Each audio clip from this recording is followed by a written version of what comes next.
Hello viewers, আশা করি সবাই ভালো আছেন। আজকে আমি আলোচনা করব বাংলাদেশ মেট্রো রেল নিয়ে কিছু গুরুত্বপূর্ণ প্রশ্ন। চলুন তাহলে শুরু করা যাচ্ছে। বাংলাদেশ রেলওয়ে কত ধরনের লাইন আছে? 3 ধরনের। বর্তমান দেশে আন্তঃনগর ট্রেন কয়টি? 40টি। আন্তঃনগর ট্রেন চালু হয় কত সালে? 1986 সালে। দেশে বেসরকারি ট্রেন সার্ভিসের নাম কি? সুবর্ণ এক্সপ্রেস। সুবর্ণ এক্সপ্রেস কত সালে চালু হয়? 1998 সালে। বাষ্প ইঞ্জিন কবে আবিষ্কৃত হয়? 1801 সালে। বাংলাদেশে রেলওয়ে কতভাবে বিভক্ত?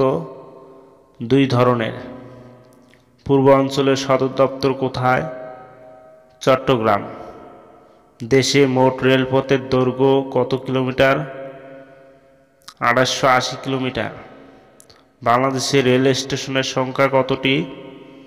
489টি। রেল স্টেশনের মধ্যে মিটার গেজ কতটি? 337টি।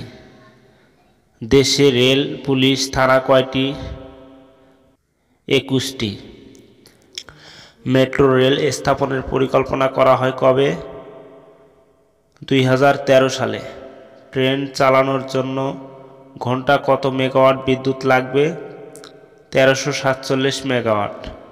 মেট্রো রেলে দ্বিতীয় ধাপ কত কিলোমিটার হবে?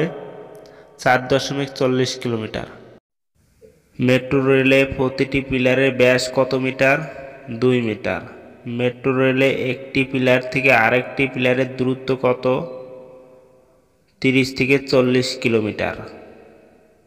এই ছিল আজকের ভিডিওটি ভালো লাগলে অবশ্যই লাইক, কমেন্ট, সাবস্ক্রাইব করে সাথেই থাকবেন। ধন্যবাদ।